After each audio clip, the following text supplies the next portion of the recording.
What literature brings me, I want to say it's the opportunity to live different lives in one life. And when you read a book, you're not on your sofa anymore. You're not on the bus. You're not on the metro. You're somewhere else, and you're in a very specific world. It's a world that you, as a reader, created. Because we can watch a great TV show, a great movie, but we're all going to see the same movie. When you read a book, each book is ours as reader. It's our story. It's our book because we created the characters. We created the settings. We made it realistic. This is why sometimes books seem so realistic to us because we actually, as readers, created this world, and it's a very, very, very powerful experience. I think that what it says, it shows that I was always into writing. I was always into like storytelling. I was always into sharing my text and my work. And in these different steps, I remember, for instance, the little newspaper that I created when I was 9 or 10. It was really the pleasure of like sharing stories, and I think that remained. I think that was the most important to me, and I've experienced this in many occasions. But I guess that I found in writing, being an author, the most powerful experience of sharing. After every refusal of publishing house, because I was writing these books and then sending the manuscript to many publishing houses and receiving these letters saying like, no, thank you very much. It was very depressing, I have to say. I was sad, I was depressed. I was like, oh my God, like I'm never going to make it. And I'm never going to be able to be an author. And I was very discouraged on the moment. But after that, it was just like a fresh start, I never had to convince myself to try again. I never have to like push myself. I was depressed and then it was done. Then I was like, let's go, let's write. I guess because I was and I'm still taken away by the feeling, the excitement of writing. And it's funny because I've written books that were refused by all the publishing house and read by no one. And I've written books that were read by millions of people. And the feelings are, for me as a writer, are the exact same. The doubts, the pleasure, the joy, the challenge to overcome all of this. It's the same kind of feelings, and that's great because it means that it's not about having readers. It's not about the success. It's really about like the pleasure of telling a story. I didn't see it this way or that way on the moment, and I never doubt in the book because I don't question myself. Like I question the ideas. I question the quality of a sentence. I question I'm just aiming to write with all my heart. It's not about like finishing the book. It's about like already finishing a page. It's like sometimes people ask me like, how many books do you think you're gonna write in your life? I'm like, I don't know, because every book is already such a challenge. Like after every book, I'm like, oh, never again. I love writing, but it's like consuming. It takes all my time. I always think of it, Every time I'm trying to do something different or something else, something different, I'm going for a run, I'm thinking of the book. It's always there. So sometimes it's very tiring, but it's very exciting too. So I cannot say like I'm going to write that many books or I'm going to write forever. One book at a time, one chapter at a time, one page at a time. For me, it's already a lot. What I like in this genre is the fact that I think crime stories are the ones that give you the widest range of storytelling because you have the crime story, the investigation that is like, a rope that you can follow and that always puts you back on track. And because of this rope, because of this like storyline, you can go away on one side or the other, and you can go with the characters. You can tell the personal stories, their background can have subplot and subplot of the subplot, and every time you go quite far, paf, you can go back to the investigation that keeps you going, you know. And I think this is the quality of this genre, is the genre, I think, that lets you or allows you to do the most. You can put everything in it. It's a genre that encounters now a lot of success, because sometimes novel, you know, we already know what it is, because there is so many kind of novels. Sometimes in the terms of novels, which means fiction, entertainment, that's what novels mean. They put like some personal stories, some real stories, some autofiction, and it blurs the line, because fiction is fiction. Then you have non-fiction. You have many great genre, but fiction needs to be fiction. And because the lines are not very clear now with what is fiction, what is a novel, I think that people goes to like crime stories or thriller because they know that they're gonna find an entertaining story, and that's what they want. You can improvise, I think, if you know how to work with a plan, and you can improvise because you've always all this experience. I think both needs to go together. For me, it's the best of both worlds, because it's true, I'm very disciplined and I'm creating this frame to write, but in the frame that is very rigid, because discipline is rigidity, it's completely free. And I think for me, it's a good mix. It works because I have this frame, but I'm completely free in the frame. And I think that if you don't have a frame, it can go really like it. If you don't have the frame, it can go anywhere. If you have the frame, it gives you the structures. Okay, I'm not sure where I'm going, but I'm going somewhere that I know, and that's already a good thing. Yeah, but then when you know where you're going, you need to go back into the story and cut, erase, change, and rebuild the entire thing, because you realize that to go there, most of what you did before in your novel doesn't completely function. Some yes, some not, but you need to start over. And but it's great because you know where you're going now. I think I learned on the moment.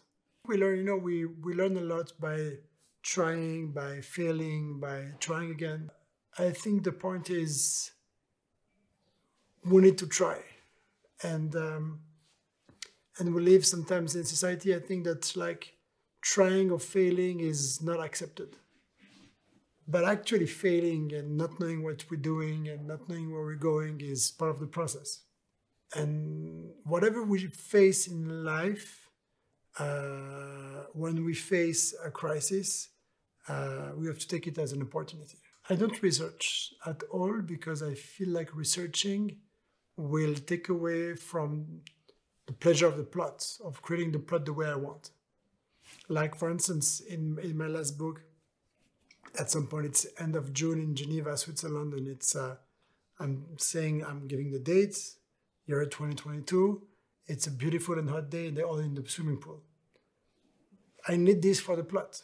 I didn't check if the weather was good that day. Freedom in novel is, I think, not checking too much and not researching too much because you want the plot to be the way you want it to be. And I think the point is like to create feelings and tensions and create a scene for the readers and not to be close to the reality. That's my opinion. The night, actually, when it's night, I mean night, not dark outside, but the night time, end of the day, I'm sleepy. My energy is really in the morning. The earlier, the better. So it can be very early in the morning, nighttime, that's fine. But end of the day, as of 6, I am unable to write, to work anymore. It's really, all of a sudden, I'm done. Me, I know that at night, it's my kryptonite. Geneva is also here a true character because I'm telling the story and it's part of the story. The story exists because of also the particularity of Geneva being this city between like nature and urban, and you can be downtown Geneva within 10 minutes being like in the countryside where the protagonists live. So I think that the settings of them living there, walking in town and telling about how easy it is to go from the countryside and the nature to the city center was a way to describe Geneva and to make Geneva unique and exist as a character.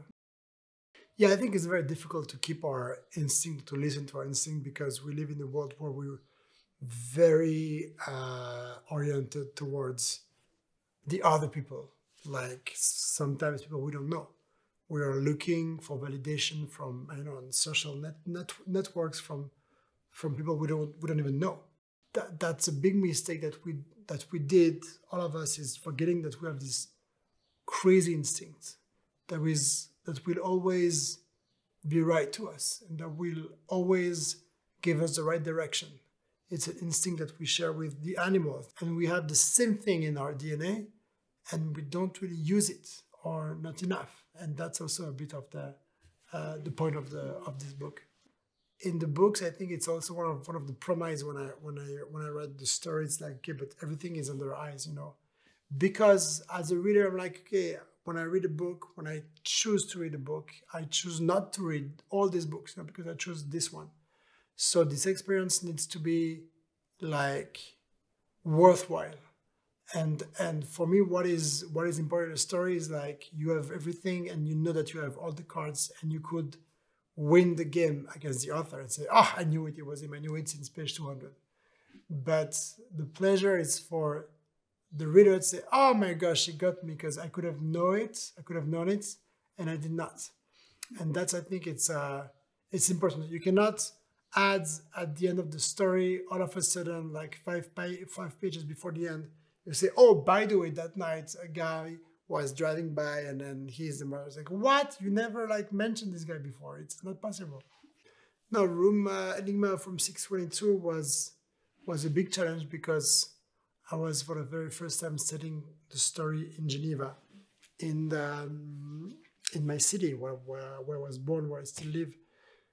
And it was difficult at first because it's where I live, so it's my reality.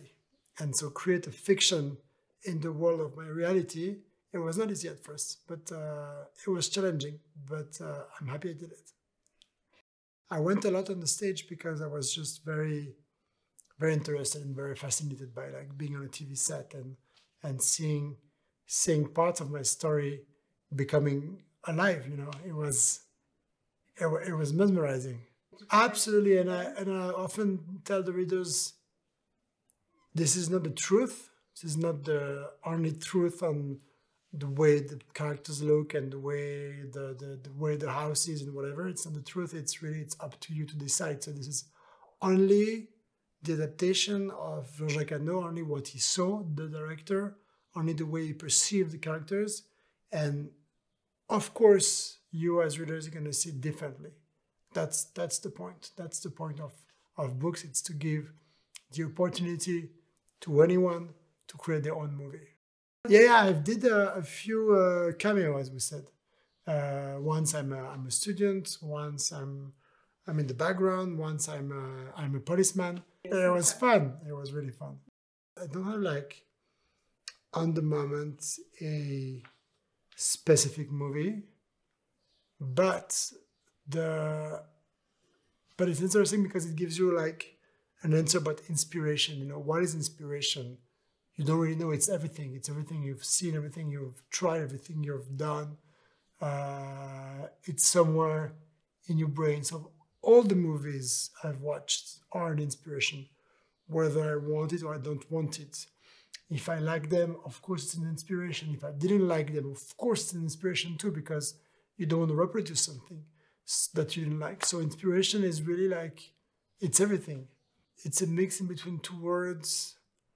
It's a mix in between two words, Europe and America. Maybe it also tells about the question I had when I started to write Harry Quebert, for instance. It was like, but wait, the story is set in the States, but so they're American, but so what language do they speak? At first, it was a debate. And so I tried to tell a story of Marcus and Harry like speaking French together for some reason, trying to give them a background. And so I erased all of this and I started back saying, you know what, they speak in English or in French, it's fine. We don't even like it. That's the way it is. But I think it gave, even though it's set in the States, it gave a taste of Europe, of course. Maybe it's what I know best. Maybe it's also because it's what's in my mind right now or along these years. All these questions about what's an author, becoming an author, who are the authors, you know, like because it's not being an author. It's not really a profession. It's not like you don't become like author. It's not that there's a school that gives you a title, like if you want to be, you know, a nurse or a doctor or a journalist. I keep asking these questions that they're in my books too. That say something about my own questions. No, I never use someone I know because it's, for me, the fun is to create something new, something like different, something that is different from my reality. And so I would have no pleasure just like picking on someone and say, okay, I'm gonna replicate this person. It's really, for me, the fun is to create something new and to invent, to create a character from A to Z. I wanted to be able to do this. I want to say, okay, this book does not exist in French, or this book is unpublished. I will do it because I believe in this book and I believe this book needs to be read. And that was something very important to me. You know, passing on stories, it's really what connects people together. Oh, we definitely are. This book is not only a good way to remember all of this, but also to add new chapters to it, because it's a journalist that really investigates and tells untold story till today about the link between London and the French resistance during the war, and how they were able to work together, and also how they were fighting each other at the same time. That's a very interesting story that also tells about how sometimes, you know, the ego and the ambition of the human beings are sometimes stronger than the values they fight for. But I do think that there's this urgency to tell and to remember and to remind that not far ago Europe was fighting, we were fighting each other, and that being together, it's a very fine equilibrium. It's actually very difficult to be together, and it's a constant battle. It's a constant challenge to make it work. And peace and respect and democracy request a lot of work. And the first work and the first task is to go vote, for instance. That more and more people are just like, you know what, I'm not going to vote. I'm not going to vote. I don't believe in voting. But if you don't believe in doing this, you don't believe in democracy. So you're just spitting in the face of all these soldiers that died for democracy. You know, within Europe and after the war, how democracy, how freedom is something that is not forever, and that we need to work for it, we need to fight for it, we need to protect it. No, I don't know if it's my mission. I don't see it as a mission, but I'm very touched when it happens. It happens quite often when people tell me, like, now I've started to write and I'm trying to write my own book, and or you give me like some hopes to go back on my writing, or especially people that like, now I'm reading thanks to you, not only your books, but I became a reader because I was not reading anymore. I was not a reader yet, and I get into reading through one of your books, and now I'm just reading, and that's for me such an amazing reward. It's really like it's overwhelming. The book buying is crazy. It tells how people became like completely nuts, and I mean it. And one of the last books that was banned was Mouse by Art Spiegelman. That is a prize Pulitzer a book about it, and it's the only comics that received the Pulitzer Prize. It's about his father being deported in Auschwitz, and at some point there are some scenes where the deported Jews are naked before being killed and sent to the gas shower. We say, "Oh my God, naked people! We can show this." And this says the level of how stupid people are becoming, and that's thanks to TikTok and Instagram and all these things. And because we don't take a second to think and to step back. And we're going in the wall. We're going right into the wall with this. And I think that Roald Dahl is the perfect example of how we start wasting time about like, can we use this word, or like, can we use like, and this, and should we change the text, and should we change everything for like, to aseptize everything. And in the meantime, kids are watching pornography on their phones. While we're discussing about Roald Dahl, should we like change this word in this sentence, like to make sure like we're not offending anyone? In the meantime, kids are normalizing violence, and that is a problem to the ones like, man, this is the way it is. Like they're just like watching porn and violent stuff, and violence is normal now, and we live in a society that is becoming more violent and more violent. But that is something that no one wants to work on. Between this and people not going to vote and this kind of behavior, we're missing the points, and we are defeating one thing is democracy. This is so true. Reading is really, and that's scientifically proved, it's really what reading builds our brain. And reading gives us the tools to be able to overcome challenge and to get what's at stake in a situation, to be able to get what's at stake in a vote, to be able to cope with difficulties in our future job, to be able to have empathy. This all comes from reading. And I think that people that read have much more opportunities to evolve and to face the obstacle of life. Wherever it is in the States, are establishing the number of room they can rent in the future based on the reading tests for 9-year-old kids. So they go to school and say, okay, if a 9-year-old is not able to read, it means that it doesn't read. And if it doesn't read, is not going to be able to function when he's grown up, and he's going to do something stupid, he's going to end up in jail. So they're using this, knowing that if you don't read, you have a lot of chance to not being able to carry on with your life. And we need to make people read. We need to make the young generation read. The good thing is, I know from my experience now that everybody loves to read. Like there's like no one doesn't like to read. I think everybody loves to read, but not everybody knows it yet. And we just need to find a way to put people, especially young people, back on reading. And I think there's a very easy way. First of all, there's books for everybody. So try to find, if you have someone that is a non-reader, it's your kids or a nephew or someone you know, or a colleague, it can be a grown-up too. Try and find the books that is going to, that this person is going to like. And there's so many topics, whatever this person like. It can be gardening, football, crimes, politics, whatever. There's a novel, or nonfiction, but there's a book for this person. And then get this person to carry this book with him in his bag with all the rest of the stuff we carry all day. Keep a book with you. Read 7 minutes a day for 10 days in a row, and you're going to become a reader, And that's something that we can all do.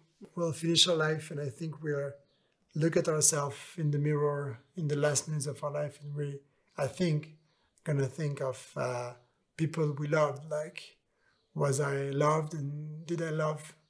And that's the answer. We're not going to remember, like, did I do this, or did I success in this, or my career, or whatever. It's really about to love and being loved. Thank you very much. Obrigado.